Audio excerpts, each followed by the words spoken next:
What's up, Facebook Live? What's up, Instagram? Nice to see you all. Good morning, good evening, good afternoon, wherever you're tuning in from. I'd love to know, number one, where you're tuning in from. Number two, love to know three things you're grateful for. Now, as we get started today, the topic we're going to be talking about on day number 52 of our 100-day personal performance and business growth challenge. The topic of the day is, what are you committed to? What are you committed to? I'm going to give you two choices. Well, let's start this. We're going to start off by asking a simple question. What is most important to you in life? Now, whatever it is, throw it in the comment section. Answer this question. What is most important to you in life? Go ahead and toss that in the comment section. I'm going to wait till I read a couple answers here. What's most important to you in your life? See what people say. What is most important to you in your life? Bro, what's up, dude? People, Stuart says, nice to see you, sir. So Rem says, love, family. The question is, what is most important to you in your life? Love, family, people, family. What else we got going on here? Now, dreams come into reality, family. Okay. Now, whatever's most important to you in life, here's the question. Are you more committed to your story of why you can't have what you want in this category, or are you more committed to the result of actually getting what you want in this category? So real simple, are you more committed to getting the results that you want in this category, or are you more committed to the story of why you can't have it? Now, most people I talk to, when they reach out to me and they have a problem, regardless of the problem, whether it's not feeling good, whether it's not having the results they want, whether it's not having the love they want in their life, whether it's not having the physical fitness they're dreaming of, whether it's not having the dream job, whether it's not having whatever the heck they're focused on. And I ask them, what's most important in what you're trying to do? And they say this. And I say, okay, are you more committed to the result of having it or the story of why you can't? And they'll go, no. I'm committed to the result. And I say, okay, great. Then why don't you have it? And they look at you kind of funny. And they say, well, the reason is, and then they tell you this long-ass story about why they don't have it. And I'm like, it sounds to me like you're more committed to the damn story than the result. Because if you were committed to getting the result, you'd find a way to get the result. And if not, you just keep telling the story about why you can't have it. Now, what's interesting about this is it simplifies a lot of stuff. How to do this, how to make sure you're actually committed to the result is simple. The first thing you got to do, and you want to write this down, and someone type it in the comment section, the very first thing you have to do if you're committed to the result is you have to start with just the facts. Start with just the facts.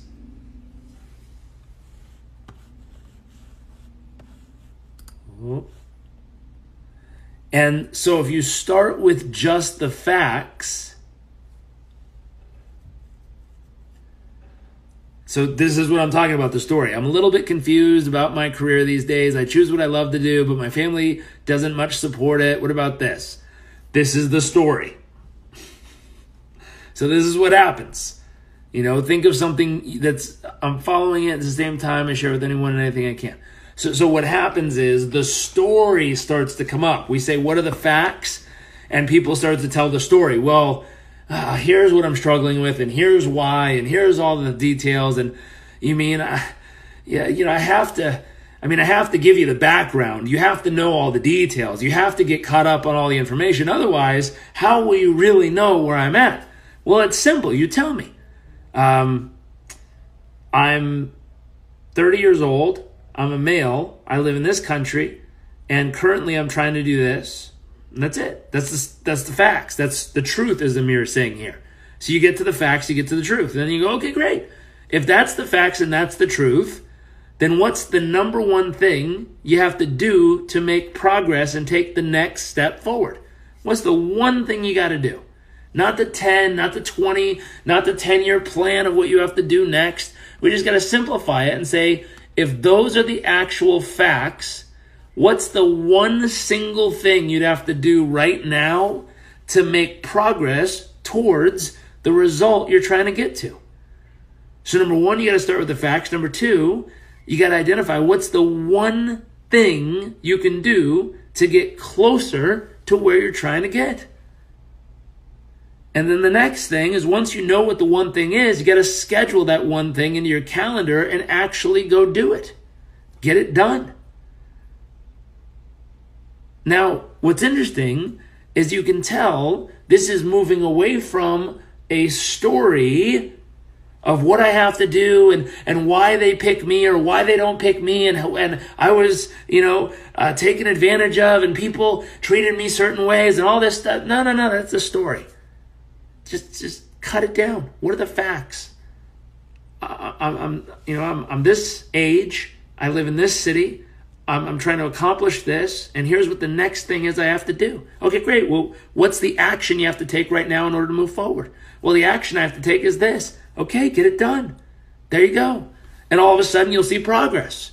And when you hit the first progress point, then you stop and go, okay, shit, what's the next thing I have to do in order to get this result? And you write it down. You go, okay, great. Step 2, make it happen. Then you say, what's the next thing I got to do to get this result? And then you go do that. And then pretty soon, now you'll find that you're actually committed to the result and not the story you've been telling yourself.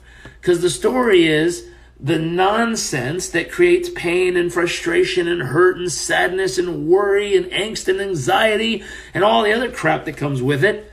The moment you cut the story, all that stuff disappears. Someone says, I agree with you, but here comes the story. I think of requiring money. No. Again, this is the story. It's a story that people come up with about why they can't have it. Now, maybe step 1 is figure out what to do to earn $50,000 to then be able to do step 2. That might be step 1, which, yeah, you got to figure out how to make some money. Money's easy once you figure it out. The hard part is up here when it comes to money. My wife put together a business, and within 3 months, she was making $142,000 a month from Amazon. She put together another business, and with 4 months, she was making, $7,000, $8,000, $9,000 a month selling t-shirts online. It's not hard. It's hard up here when you're caught in the story about why it's so hard and not possible. The moment you drop the story and you say, here's who I am, here's what I'm trying to accomplish, and here's the first thing I need to figure out, pretty soon, when you cut it down and get really specific, it's not that hard to just take one next step until you get to the point where you have the result you want, and all of a sudden you're like, shit, it's working. Bingo. And now you're committed to results. But that's the process of how you get committed to results. So I'm going to wrap up there so I can go spend the evening with my wife. I hope this is useful for all of you. Be committed to your results and not the story, and watch what happens. And remember, break it down. It's really simple. Someone type this in the comments. Number 1, who are you? Details, actual facts only, the truth only. Number 2, what are you trying to accomplish? Number 3, what is the one thing you need to do right now to make progress towards it? That's it. Move forward. Get it done. So make it simple. Have fun with it. I'll see y'all tomorrow for day number 53 of our 100-day personal performance and business growth challenge. See y'all soon.